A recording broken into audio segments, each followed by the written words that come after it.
அனைவருக்கும் வணக்கம். இன்றைய சமையல் வந்து மணத்தக்காளி காய் புளிக்குழம்பு தாங்க இன்றைக்கி வைக்க போகிறேன். வாங்க பார்க்கலாம். இங்கே பாருங்கள், நம்மளோட கீரை தோட்டத்தில் பறிச்சது தாங்க இவ்வளோக்கு காய்கையும். இந்த கீரை தோட்ட வீடியோ நான் சேனலில் போட்டிருக்கிறேன். கண்டிப்பாக நீங்கள் போய் உள்ளே போய் பாருங்கள். இங்கே பாருங்கள், பழமும் பறிச்சுட்டு வந்திருக்கிறேன் விதைக்கி. இதில் நிறைய விதைகள் இருக்குது. இங்கே பாருங்கள், இந்த பழம் நல்லா டேஸ்ட்டாக இருக்கும். யாரெல்லாம் சாப்பிட்ருக்கே கமெண்டில் சொல்லுங்கள். இங்கே பாருங்கள், நிறைய விதை இருக்குது. இதாங்க விதைக்காக பிடிங்கி வந்து வச்சுருக்கிறேன்.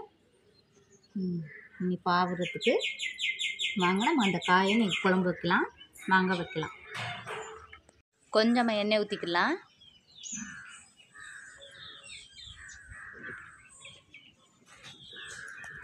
எண்ணெய் நல்லா காயட்டும்.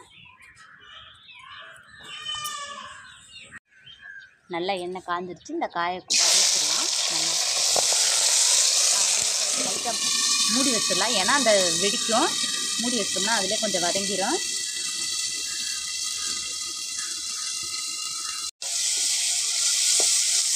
நல்லா கொஞ்சம் வதங்கிருக்கு. இங்கே வந்து நல்லா நிறம் மாறுங்க.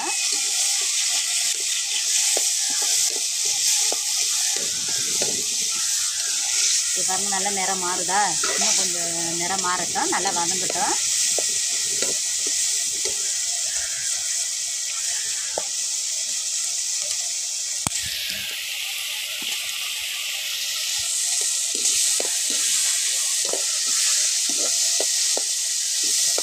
நல்லா வெடிக்குது.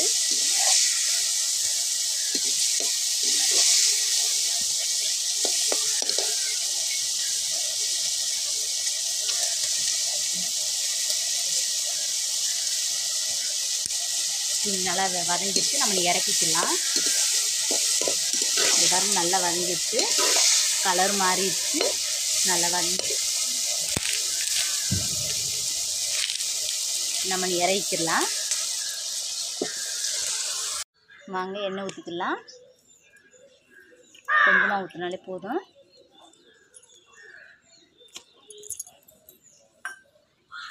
நல்லா எண்ணெய் காஞ்சிருச்சு. நீ கடுகு போட்டுக்கலாம். நல்லா வெடிக்கட்டும்.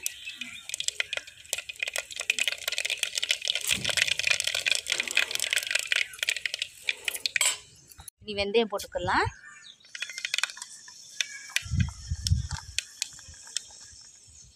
நல்லா வெந்தயம் இதாகிடுச்சு. கறிச்சு பூண்டு போட்டுக்கலாம்.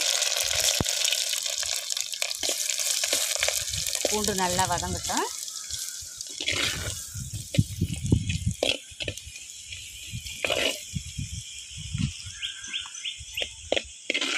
பூண்டு நல்லா வதங்கிட்டு வெங்காயம் போட்டுக்கலாம்.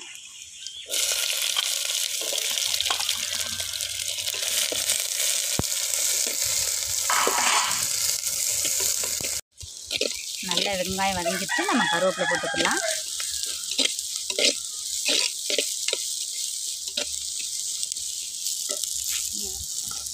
ரெண்டு பழம் தக்காளி பழம் எடுத்து நறுக்கி வச்சுருக்கிறேன். அதையும் போட்டுக்கலாம்.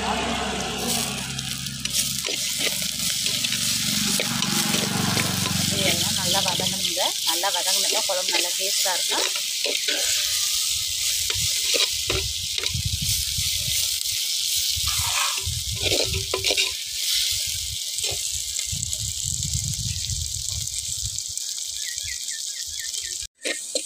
நல்லா வதங்கிடுச்சு. நம்ம நீ வந்து இந்த காயை அதில் போட்டுக்கலாம். நல்லா வதக்கலாம்.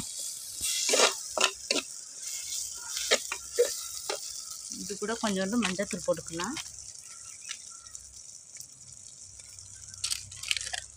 நமக்கு தேவைக்கேற்ப உப்பு.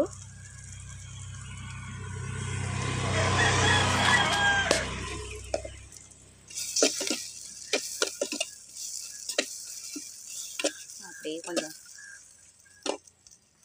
வெங்காயம் தக்காளி பழம் எல்லாம் வதங்கினதுக்கு அப்புறம் வதக்கி வச்ச காயையும் நம்ம கொட்டிட்டாங்க. நல்லா வதக்கணும். அதோட மஞ்சத்தூள் உப்பு நல்லா சேர்த்தாச்சு. நல்லா கொஞ்சம் வதங்கிடுச்சு.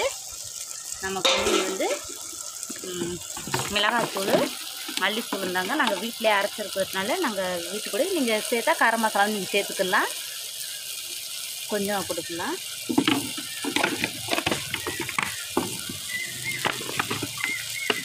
மல்லித்தூளுங்க. உங்களுக்கு வேணும்னா கரம் மசாலா நீங்கள் சேர்த்துக்கலாம்.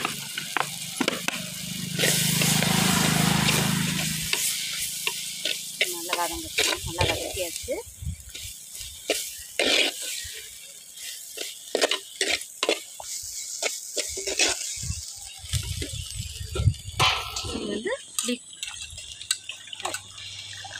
இதில் வந்து புளிக்கரைசல் ஊற்றிக்கலாம்.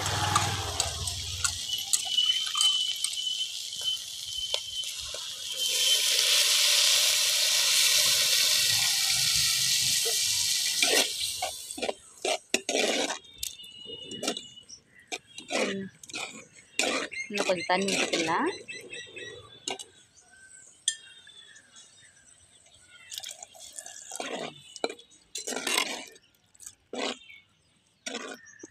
நல்லா குழம்பு கொதிச்சிருச்சுங்க. எந்த புளி குழம்பா இருந்தாலும் புளி ஊற்றி ஒரு 10 நிமிஷம் இல்லாட்டி 15 நிமிஷம் நல்லா கொதிக்க விடுங்க. அப்போ தாங்க அந்த புளி குழம்பு நல்லா டேஸ்ட்டாக இருக்கும். இது பாருங்க நல்லா கெட்டி ஆயிடுச்சு. நல்லா இருக்கும். நல்லா வாசமாகவும் இருக்குது. ரெடி ஆயிடுச்சுங்க. இனி வந்து சாதத்தோடு சேர்த்து சாப்பிட்டா சூப்பராக இருக்குங்க. இந்த வீடியோ உங்களுக்கு பிடிச்சிருந்துச்சுன்னா லைக் பண்ணுங்கள், ஷேர் பண்ணுங்கள், சப்ஸ்கிரைப் பண்ணுங்கள்.